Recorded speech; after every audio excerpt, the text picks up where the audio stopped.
হরে কৃষ্ণ, রাধে রাধে, জয় গীতা। তো গীতা অবশ্যই সকলে পড়বেন, পাঠ করবেন, আর প্রতিনিয়ত আপনারা গীতা পাঠ করা অভ্যেস করে তুলুন। আর যদি বা যারা না করেন, অবশ্যই আমার এই যে পাঠগুলোর কান দিয়ে শ্রবণ করুন, একই ফললাভ আপনারা পাবেন। জয় গীতা বলে শুরু করছি আজকের আমি 25 নম্বর শ্লোক। তো এখানে ভীষ্ম দ্রোণ প্রমুখাত সর্বেশাং চ মহিখিতান উবাচ পার্থ পশ্যেত্তান সমবেতান কুরুনীতি। ভীষ্ম মানে পিতামহ ভীষ্ম, তো দ্রোণ মানে দ্রোণাচার্য, প্রমুখ সর্বেশান সমস্ত, চ মানে ও, আচ্ছা মহিখিতান মানে নৃপতিদের, উপাচ বললেন পার্থ মানে হে পার্থ, পশ্য দেখো, এতান সকলকে, সমবেত যে কুরুন মানে কুরু বংশের সমস্ত সদস্যদের, ইতি এভাবে। এখানে শব্দার্থগুলো ভেঙে বলা হলো। এবার অনুবাদটি আমি পড়ে শোনাচ্ছি আপনাদের সামনে, অনুবাদটি শুনুন। যে ভীষ্ম দ্রোণ প্রমুখ পৃথিবীর অন্য সমস্ত নৃপতিদের সামনে ভগবান ঋষিকেশ বললেন যে হে পার্থ, এখানে সমবেত সমস্ত কৌরবদের দেখো। তাৎপর্য হলো যে জীবসমূহের যে পরমাত্মা রূপে শ্রীকৃষ্ণ বুঝতে পেরেছিলেন যে অর্জুনের মনে কি হচ্ছিল। এই প্রসঙ্গে ঋষিকেশ শব্দটি উল্লেখ করার মাধ্যমে বোঝানো হচ্ছে যে তিনি সবই জানতেন। আর পার্থ অর্থাৎ পৃথা বা কুন্তির পুত্র বলে অর্জুনকে অভিহিত করাটাও খুব তাৎপর্যপূর্ণ।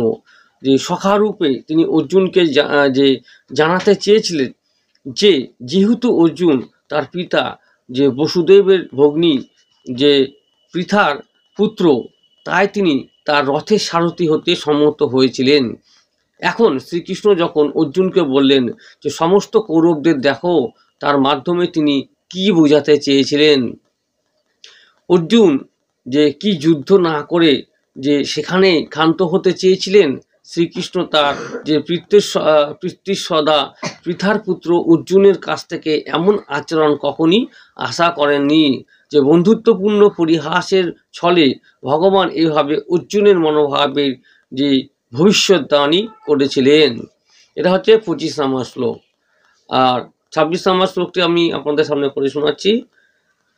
তত্রা পশ্চাৎ স্থিতান পার্থ যে পৃথ্বীনথ পিতামহান যে আচার্যমাতুলাং ভ্রাতৃন পুত্রান পৌত্রান সংকিংস্ততা শ্বশুরানো সুসহিত চৈব সেনারু ভয়রূপী।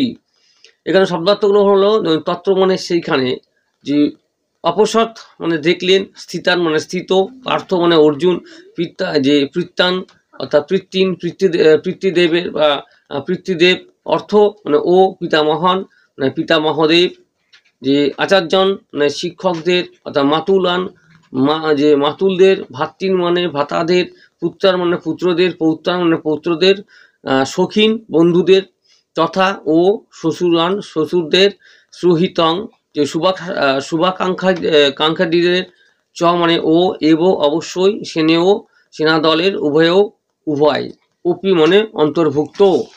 কতগুলো মানে অনুবাদটি হলো এখানে যে সেইখানে অর্জুন উভয় পক্ষে সেনা দলের মধ্যে যে পিতামহ, আচার্য, মাতুল, ভ্রাতৃ, পুত্র, পৌত্র, শ্বশুর, মিত্র ও শুভাকাঙ্ক্ষীদের উপস্থিত দেখতে পেলেন। তাৎপর্য হলো যে যুদ্ধক্ষেত্রে অর্জুন সমস্ত আত্মীয় স্বজনকে দেখতে পেলেন।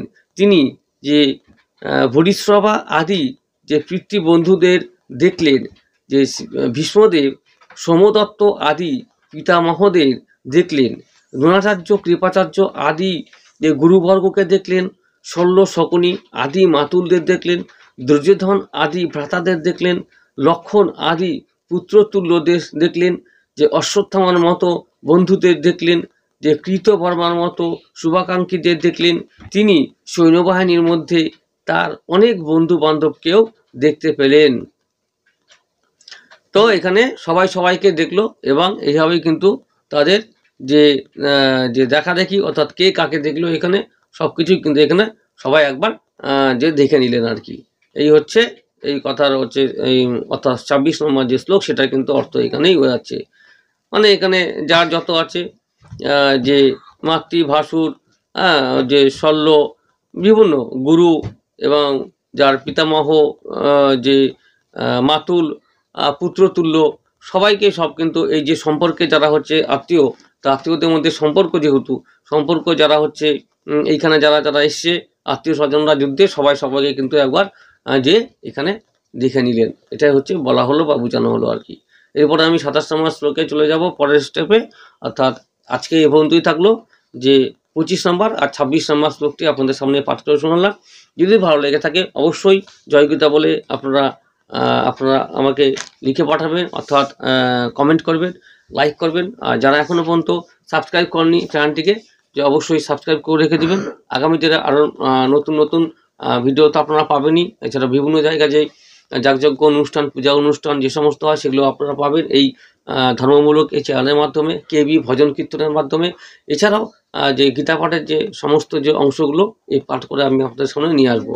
সকলে দেখতে থাকুন, শুনতে থাকুন। আর জয় গীতা অবশ্যই কিন্তু আপনারা গীতা একবার করে পাঠ করবেন।